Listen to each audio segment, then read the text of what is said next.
Well, hello and welcome to the Hayden Clark Show. My name is Hayden Clark, and I am excited for today's interview with Ben Stanhope, who is the author of Misinterpreting Genesis. Ben, how are you doing today? I'm doing good. Thanks for having me on. Yeah, man, I really appreciate you taking the time out of your day to do this.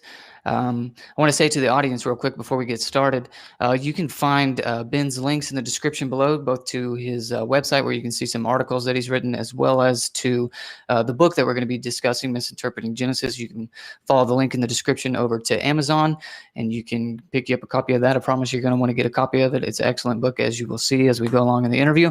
And also to the audience, if you're looks like there's a handful watching live, so if everything, let me know if things don't sound right or look okay, because I'm using a new software that I really like. It looks like everybody can, yeah, we've already got some comments, so I guess everything is good. But that's awesome. Well, Ben, like I said, I really appreciate you coming on and doing this. I picked up a copy of the book, loved it. It's a topic that I really like to talk about or study about. I don't speak on it myself because I'm not an expert in any of these matters, but I really liked really liked the book. So yeah, thanks so much for writing about it. But before we get into the book, I thought it might be helpful for those who may or may not know you if you would give a brief introduction about yourself. Yeah, my name is Ben Stanhope. I have a BA from the Southern Baptist Theological Seminary, and then I have an MA from Hamburg University in Germany.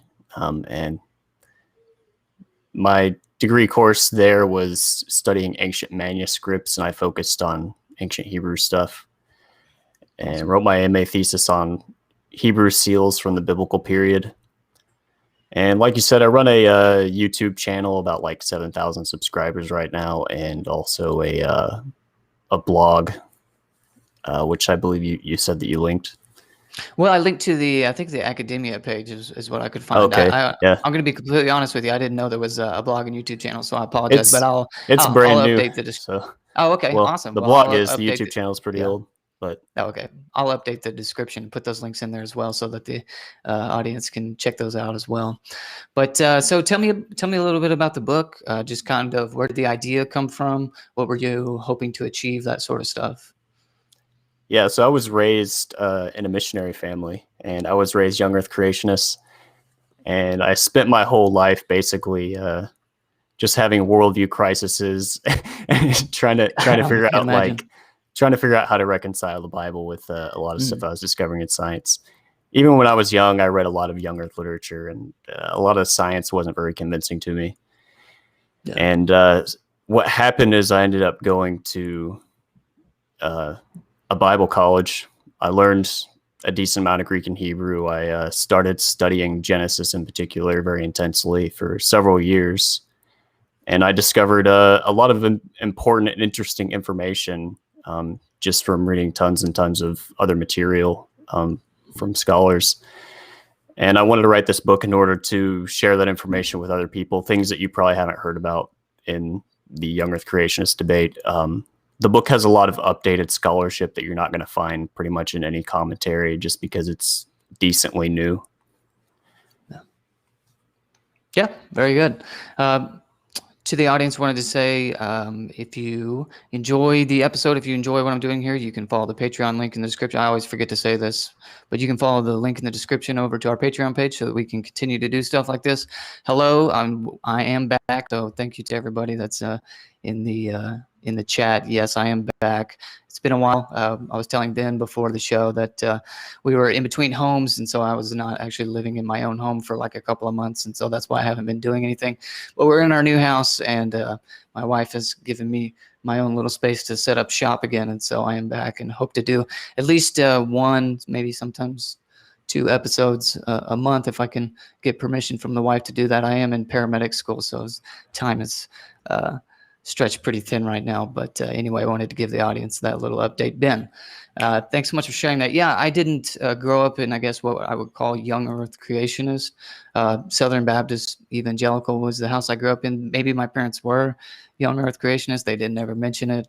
But whenever I became, well, I guess whenever my faith became my own, as evangelicals like to say, I became familiar with folks like Ken Ham and others like that, and I thought, oh well, that's the pious thing to believe, and so I quickly attached to that. if you take the Bible seriously, then that's what you believe. And I took the Bible seriously, so I wanted to, I didn't want to be a part of the group that didn't, and so I too was young Earth creationist as well. But it didn't last very long, just because. Well, we can get into that some other time. This isn't about me, but let's start with the beginning, where all things start. But in the book, you talk a lot about Genesis. Obviously, this is the title of the book, Misinterpreting Genesis. And this is a big debate within the young Earth, old Earth, whatever you want to call the debate. But is Genesis 1:1 a description of creatio ex nihilo? And I guess you could tell the audience, what that is, just in case. But yeah. Right. So right when you first open the Bible, within like the first letter of the first word, Hebrew scholars disagree, like they're already divided on what it means. And the issue is like, so if you pick up any English Bible off your shelf, like the translation will probably read, in the beginning, God created the heavens and the earth. And that's the traditional translation, but a problem with it is that there isn't a Hebrew manuscript on earth that actually contains the word the. The grammar is actually pretty complex and debated, all the way going back to the Middle Ages at least. And a lot of Hebrew scholars have come to a different translation of the first verse of the Bible. Instead of an independent clause, in the beginning, God created the heavens and the earth, you have publications like the Jewish Publication Society Bible, which is the primary English translation used by Jews. They translate it as when God began to create the heavens and the earth. So it's not an incomplete sentence. And I understand that the grammar is difficult to explain, like without showing it to people visually, but the difference between the traditional translation and the newer translation that scholars have been coming to in greater numbers is that on the first translation, the first thing God creates is the heavens and the earth. On the second translation, when God began to create the heavens and the earth, and then it describes the state, the earth being unformed and void and darkness over the waters. The first thing God creates is light in verse 3. So the whole thing is just one run-on sentence in the Jewish Publication Society translation. And in the book, I argue, based off new doctoral thesis information, based off new discoveries in ancient Hebrew grammar from a scholar named Robert Holmstead, that I think the Jewish Publication Society translation is actually the correct one. And independent of the grammar, one of the reasons why I think this is almost certain at this point is that we've discovered many creation texts from the ancient Near East, languages like Akkadian, and they will open with the same really, really weird syntax of you'll have this dependent clause with this long parenthetical clause and then a main clause. So it's just this big, long kind of run-on sentence in texts like Atrahasis and Enuma Elish, a text called Kar 4 from Nineveh. So it looks like that was part of just the genre standard in the ancient Near East. And it's so it's such a weird formulation grammatically that doesn't occur other places in the Bible for the most part, that it's almost impossible this could have happened by chance. Yeah, I see what you mean. I think I've heard a similar. I think I've heard Michael Heiser go through this before. He was the first one that introduced it to me, actually. Oh, there you go. So yeah, and one of his colleagues, John Hobbins, and oh yeah. What I do want to emphasize is, go ahead. I'm not saying of creation from nothing is necessarily false. I'm just saying Genesis 1:1 doesn't teach it, in my opinion. Yeah, that's just not what it's talking about. And that's another thing. And I probably got this from Heiser too. I just like him on Old Testament for whatever reason. But because I don't read Hebrew. I don't have the requisite background knowledge of the Old Testament to even form an intelligent opinion on those sort of things. But whenever I just read Genesis 1, in an English translation, it seems obvious to me that just isn't the point of Genesis 1. That's not what the author was trying to communicate. whether or not there was a material beginning to the universe. Just seems like to me that wasn't what the author was getting at, but it's a very slight point, in the beginning or when God began to create. Like, it seems like a very slight point in grammar, but the upshot of all of this is that you can't date the universe. If the newer translation, the Jewish Publication Society translation, or what I would call the dependent clause translation, if that translation is correct, then you can't say that the universe itself is 6,000 years old, because it opens up with all the created matter is already there.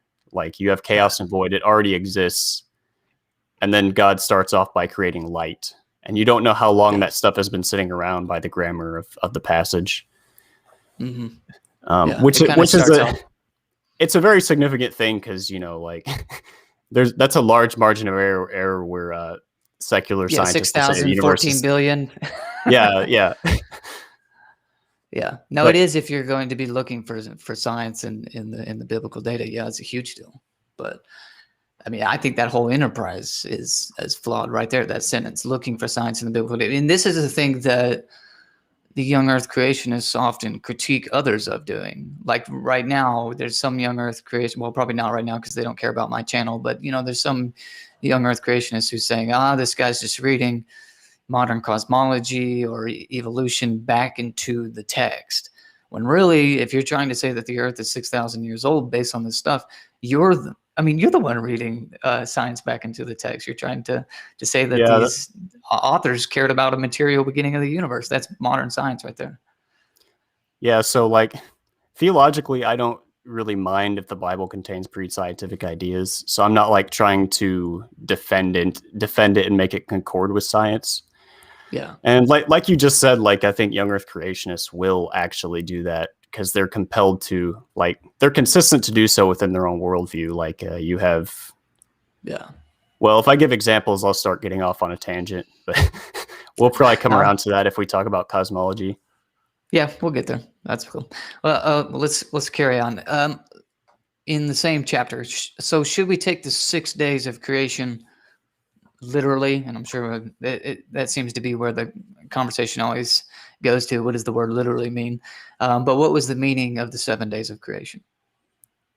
Right. So I think if we like built a time machine and we abducted the author of Genesis and we asked him, like, are the 7 days literal? He'd just be like, yes, of course they are. Like, it's pretty obvious in the text that it's intended to be literal. For example, it just says evening and morning day 1, evening and morning day 2. And then we also have Ugaritic literature that uses the same formulation in a literal sense. Like, it literally says, like, the Hebrew, Yom Echad. We have that phrase in Ugaritic and it's used literally. So I don't think there's a doubt about that. The question you have to ask then is, do people theologically have to believe that the earth was literally created in 6 days like the ancient author believed? And the problem with that is that, for example, the Bible contains references to evil eye magic in both Hebrew and Greek, in both Hebrew and Greek texts, like the ophthalmos panaros, I think, in Greek, and then in Hebrew, it's the ayin ra throughout texts like Proverbs and the Psalms.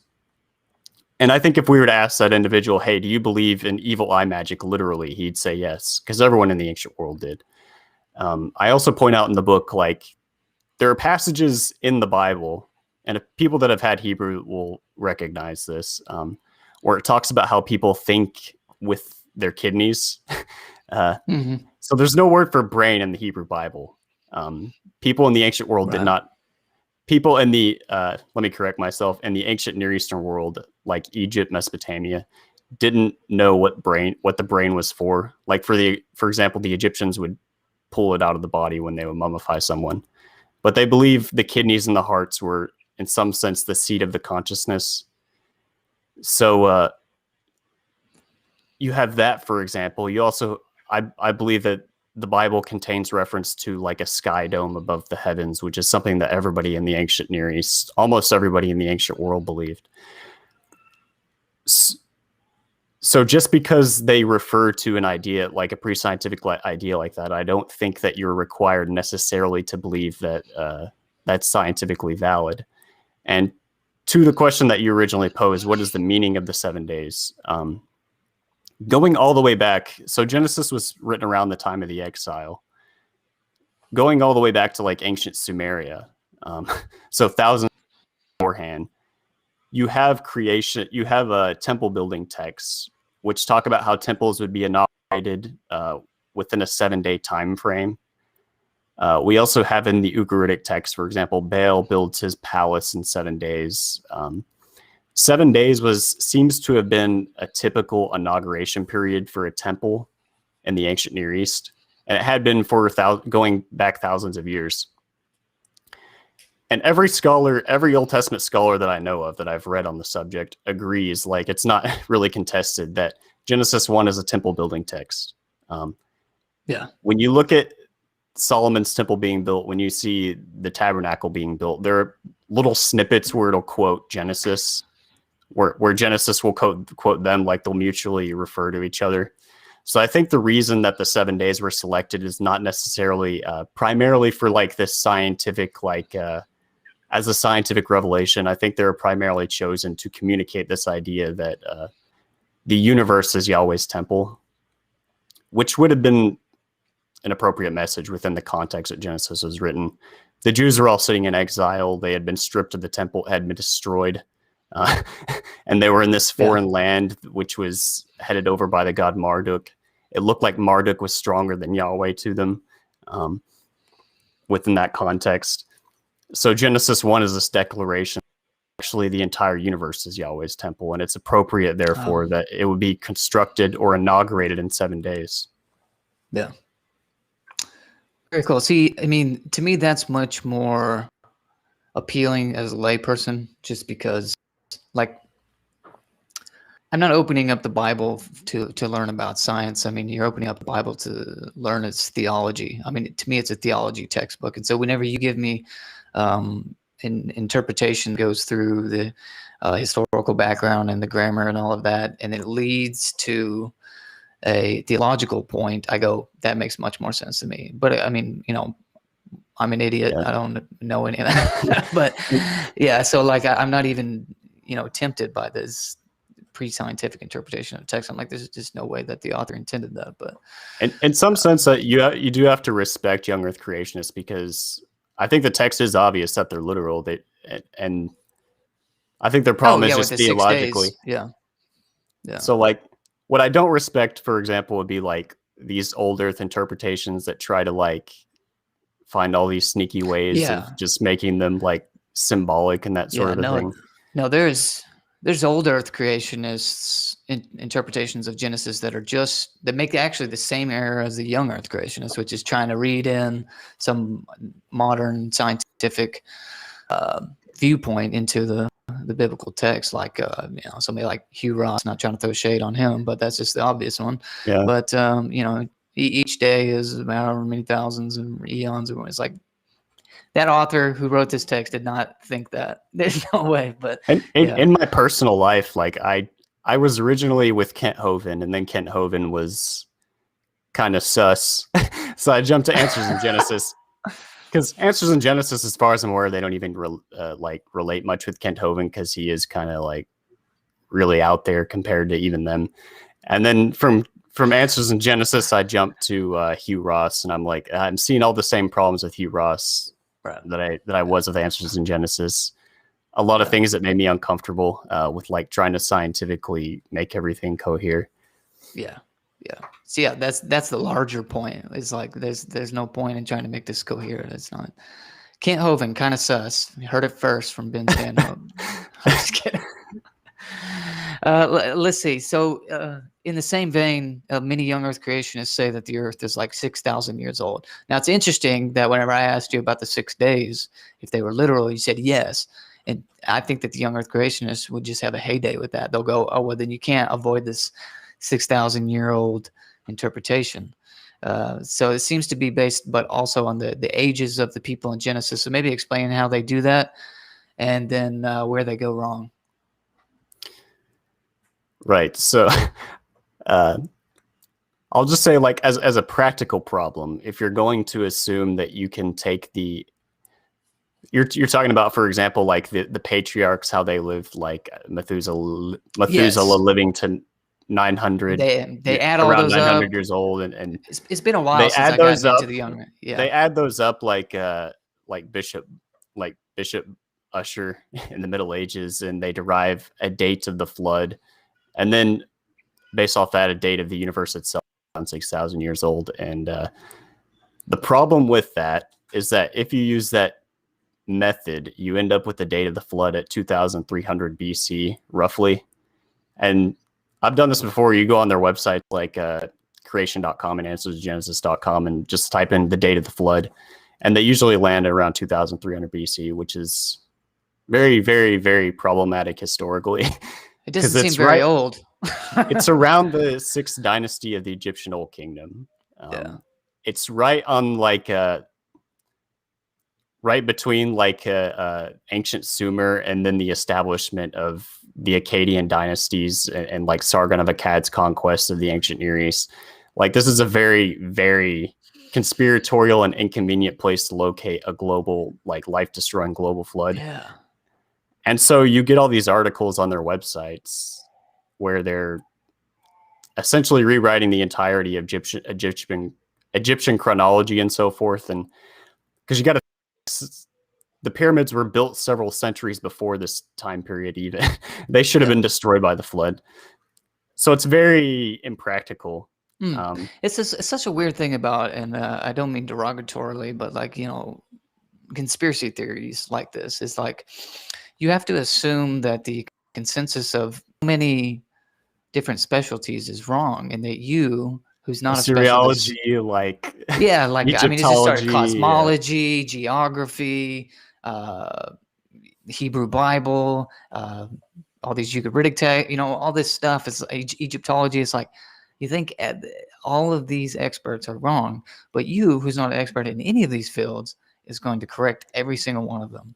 To me, that alone, they're going to say that's an argument from authority, and I'm going to say, you're damn right, it's an argument from authority. Yes, It's not always a fallacy, but it's crazy. But I was just sitting here thinking that. But if you go to if you open your Bible and you go to like Genesis 5, where it has these numbers, these genealogies, it'll give you a set of numbers. But the problem is, we actually don't know what the lifespans of these people were, like the figures that are given, because they disagree in every major manuscript family fairly dramatically in some cases. So, for example, the Masoretic texts disagree with the Septuagint, which disagrees with the Samaritan Pentateuch. And the scribes have changed and moved around the numbers within the transmission history. Yeah. Which theologically you could take as indicative that maybe they're ascribing symbolic significance to these numbers and they felt theologically comfortable doing this. Right. And the evidence of that would be, I mean, if you just look at some of the lifespan numbers, well, if you just look at the numbers in Genesis 5, for example, all of them end in either a 5, a 7, or a 2. And the chances of people just all dying, like that long list of people dying and having kids at like ages ending in 5, 7, or 2 is like infinitesimally small. Yeah. It would be not only that, but Enoch dies at age 365, which is like the number of days in a calendar or a solar calendar. Lamech dies at age 777, and there's several points in the narrative where it relates him to them. And then you have like really impractical odd stuff like Noah having his first kid at 500 years old. Like, right. Like, why? Well, so if you look at the carbon dioxide in the atmosphere, people could have lived long. Yeah. Whatever. I have no idea. I'm just guessing. So there's obviously like, I mean, we know this from the Bible that the biblical authors love to use number symbolism. We know this from Mesopotamian culture. They have a text called the Sumerian Kings List, where the numbers are highly like arithmetically formulaic and stylized. So it's just a typical aspect of ancient Near Eastern culture. I think it's a mistake to take the numbers as like exact. Like, the ancients probably did believe that people lived to be very old, but to take these numbers as exact and literal, I think, goes beyond what the Bible wants you to do itself.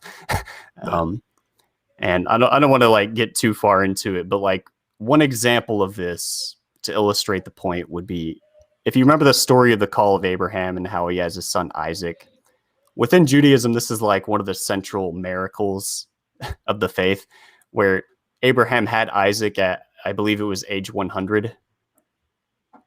And he named him Isaac because his wife laughed because, it's a miracle that she could have had a child that late and that he could have had a child that late. And the text explicitly points this out. All right. The problem with that is if you consult the genealogies in Genesis, Abraham's father, Terah, had a kid at 130. And then Abraham's grandson, let's see my notes here. Yeah, Abraham's grandson, Jacob, fathered children as late as 105. So it kind of, if you take these genealogies as literal, and then it kind of like erases this story as like being a miracle, it seems to contradict it. And I think the biblical authors would have known strange that. for him to have yeah. So I think what's going on in the genealogies is that you're having either rounding or symbolic formulation, or there's a lot of instances like Enoch's age at 365 where we have a good sense of the symbolic import that's going on. But in a lot of cases, we just don't know. We just don't have enough contextual material. Yeah. But I guess the upshot of all of this is that the flood, if there was, a flood, like whether global or, I don't think it happened during like around the 6th dynasty of the Egyptian Empire. It's very ill-advised to take these numbers as exact and literal. You don't have to do that. No, for sure. So this is perhaps my favorite. The young Earth creationists often say that Leviathan and Behemoth, I don't know if I'm pronouncing that correctly or not, that they were these animals depicted in the biblical text were actually dinosaurs, and that the biblical authors were living alongside dinosaurs. So first of all, what's the motivation for even trying to say that this is why do they need to prove that humans and dinosaurs lived alongside each other? And then if you want to talk about Leviathan and Behemoth, by all means. Well, they believe the Earth is 6,000 years old and that man and dinosaurs were created on the same day, which means dinosaurs had to have died out very recently, like within a matter of thousands of years, shortly after the flood. Like if you're going to date the flood to the 6th dynasty of the Egyptian kingdom, and they believe dinosaurs were brought onto the ark, then we had dinosaurs probably alive in the Middle Kingdom of Egypt, which, if that were the case, I know young Earth creationists will show artifacts that they think depict dinosaurs, and I critique some of these in my book. But man, it would be like in the artifact material in ancient texts. So it's understandable if they want to try to produce dinosaurs mentioned within the Bible itself. And they go to the book of Job, chapters 40 and 41, which describes, well, I like to start off with Leviathan, which is just explicitly a fire-breathing dragon in the book of Job. And for those that aren't aware, like young Earth creationists, websites, major organizations teach that, there must have literally been fire-breathing dinosaurs, not dinosaurs, but aquatic marine reptiles, and possibly dinosaurs, based on this text. And all right, the reason why they're wrong about Leviathan, to make a long story short, well, in Job 41, verse 25 in Hebrew, it says that gods fear him, which is a pretty interesting thing to say about like a literal animal. It says Elim in the Hebrew text. And Psalm 74:14, which is another text that mentions Leviathan. It's a creation psalm. The context is Babylonian. But it says Leviathan has multiple heads in verse 14. So Psalm 74, verse 14. In Hebrew, it's Atari tzatztare she Leviathan. You crush the heads, plural, of Leviathan, singular. Which is interesting because at an ancient Canaanite text, what you could call Canaanite text, ancient Ugarit, there's a creature called Lotan who's spelled with the same consonants as Leviathan. He has the exact same titles, and the texts explicitly say that he has 7 heads. And he's using the same mythological ways that Leviathan is used in the Bible. You also have the problem that, for example, in Isaiah 27:1, it also mentions Leviathan, and it talks about how God will destroy Leviathan at the last day, so at the eschaton, which is interesting because Psalm 74 says that Leviathan was killed to create the world, which seems to be a contradiction. First off, in Genesis, no killed as this integral part of creating the world. Then in Psalm 74, a dragon is killed as an integral part of creating the world. And then in Isaiah, he's going to be destroyed at the last day, whatever that means. Why is God beating up poor plesiosaurs? So it's clear that there's a mythological background to this creature. And we actually know a ton about the mythological background of Leviathan because iterations of him or versions of him appear in every major civilization in the Near East. Yeah. So I think it's the context of Leviathan and Job is clearly mythological. Job as a book in multiple places mentions Leviathan in other places other than chapter 41, and uses him in the same sense of this Canaanite myth of God fighting him at the creation of the world. But when you understand Leviathan, that he's this multi-headed, he's the 7-headed fire-breathing chaos dragon who represents aquatic chaos in the ancient Near East, that helps contextualize Behemoth, who's mentioned right alongside him, sort of in literary dyad. And yeah, so Behemoth is a bit of an interesting story. Young Earth creationists typically claim that he must have been a sauropod dinosaur like a brachiosaurus. And the reason for this is because the text says he has a tail like a cedar, and there's no other creature that exists that has a tail like a cedar. So what else could it be? It has to be like a brontosaurus, for example. Those definitely have tails like a cedar. And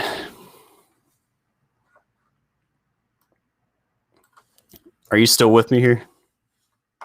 I guess I'll carry on until you can cut. So to begin with, Behemoth is probably mythological because Leviathan is. Behemoth is unanimously mythological within Jewish tradition as well.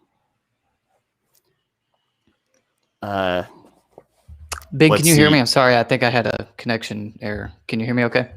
Yeah, you're coming in good now. It looks like your internet is cutting out a little bit, though. Okay. The image isn't terribly clear, but your audio is. Okay, cool. Sorry about that. Had you... I don't know if you finished answering that question or not because it cut out. I'm sorry. No, I was just getting into finishing. But so to make a long story short, if you go to... oh, sorry. Yeah, no, go ahead and pick up where you were. If you go to academic commentaries of Job, like specialist commentaries, like I just read Edward Greenstein's commentary on Job, Robert Alter has written a translation of Job. Scholars pretty well recognize that this passage that talks about Behemoth's tail being like a cedar is probably actually a euphemism for his testicles, for his male anatomy. And that translation is based off the fact that that verse parallels his word tail with the statement that with the statement about his thighs, and the word for thighs is in Aramaic. It refers to a term for the testicles. So let me see if I can read the passage real quick. He makes his tail stiff like a cedar. The sinews of his thighs are knit together. That word in Aramaic is pachad. And in every witness that we have, it means the testicles. It's translated as the testicles. So since these words are in couplet parallelism, then it implies that his tail, that his cedar-like tail is actually his penis. And that sounds like lewd, I guess, to a lot of people, but you have to understand the context of this is like ancient Northwest Semitic mythology, and this is probably a reference to like fecundity symbolism. Just like Leviathan represents aquatic chaos, it may be the case that Behemoth represents the earth and possibly ideas of chaos and fecundity, that sort of a thing. Right. But I should say, yeah, in Jewish tradition and in ancient Christianity, they're almost always mythological. Yeah, for sure. Well, I want to apologize to the audience. I was having internet problems. I was wondering if that was going to happen. I've got obviously new house, new internet, but I'll try to fix that for future streams. Apologize to you as well, Ben. Let's a final question here before we go. But what advice? This has all been really good, and the book is. He goes into much more detail, obviously, in the book, and so you should definitely follow the link in the description and get a copy of the book if you haven't already. It's very good. Ben, final question before we go. What advice would you give for engaging with young Earth creationists?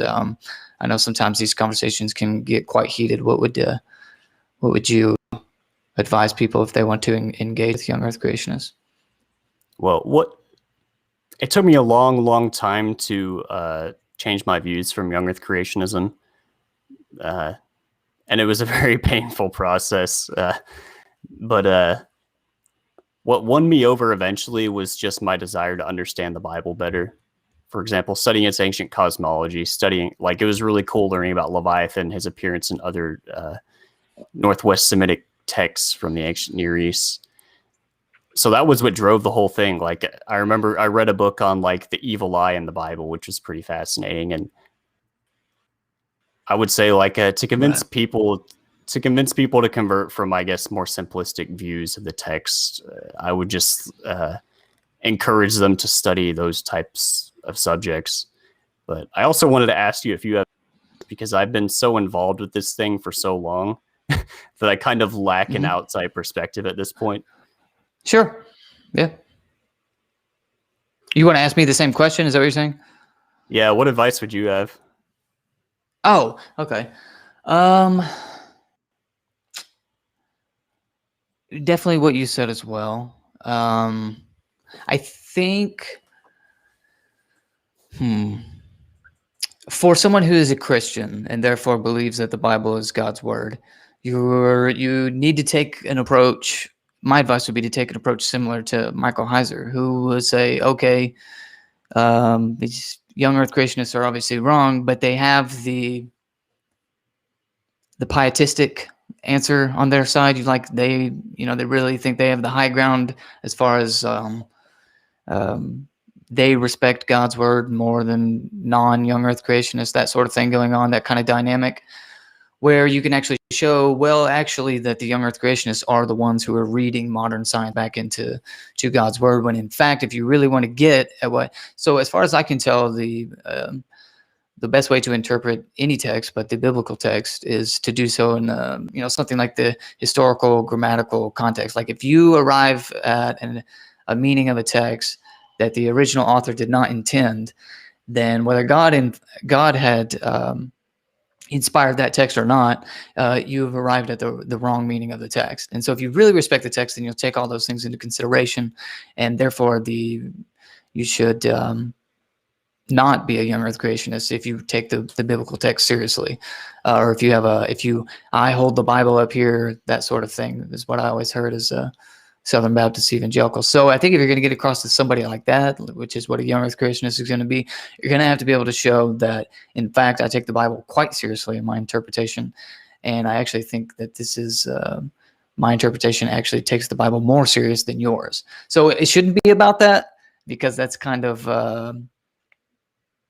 almost an emotional argument or something like that. It should just be about the facts, ma'am. The facts don't align with what the young Earth creationist is saying. But if you want to talk about persuasion, you have to persuade the whole person. And I think that a large part of young Earth creationism has to do with piety. They believe that it is the pious interpretation of the text to hold to young Earth creationism. That's anecdotal. That's just been my experience with young Earth creationists. And that's why I did it, because I was told, we hold the Bible up here, and because we hold the Bible up here, we're young Earth creationists. And I say, well, I don't hold the Bible down here, so I guess I'm a young Earth creationist. And so I think you have to take that into consideration. I Yeah. was Southern Baptist Awesome. too, and yeah, I guess I agree with you. It is easy to get like frustrated with people, but it took me years and years of like exposure to Michael Heiser, which is like the best source ever for the types It's of like the ideas that I've gateway been drug. discussing. Yeah. Yeah, and I guess you can't expect people to make huge worldview changes automatically. I kind of No. don't want them to, because if they're just like easily, then it I don't want someone won over to my view easily. I want them to consider all the aspects of it. But Sure. 100%. Well, Ben, this has been a lot of fun. Really appreciate it. To the audience, if you haven't got a copy of Ben's book, there's a link in the description below to the Amazon link. Be sure to pick up a copy. It's a really good book. Ben, thank you so much, sir, and I appreciate you coming on. hey, appreciate it. Thank you.